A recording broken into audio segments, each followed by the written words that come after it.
62 orang pengungsi Rohingya yang terdampar di Desa Kuala Langkat, Kecamatan Tanjung Pura, Kabupaten Langkat, Sumatera Utara, akhirnya dipindahkan ke Gedung Nasional karena ditolak warga setempat.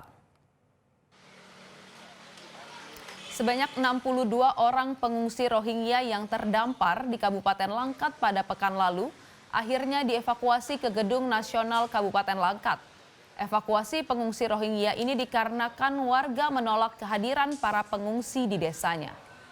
Selama berada di Gedung Nasional, para pengungsi Rohingya ini diawasi oleh pemerintah setempat serta kepolisian Resort Langkat.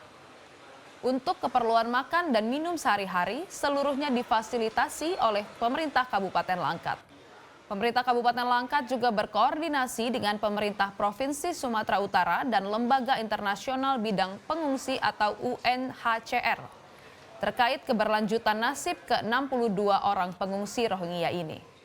Para pengungsi Rohingya mengaku tidak mau kembali ke negaranya karena situasi di negaranya yang kacau dan membahayakan nyawa mereka.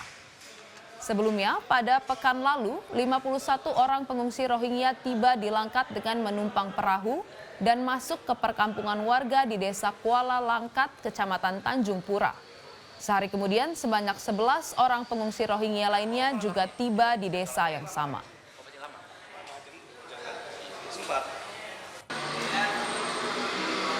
Jelajahi cara baru mendapatkan informasi. Download Metro TV Extend sekarang.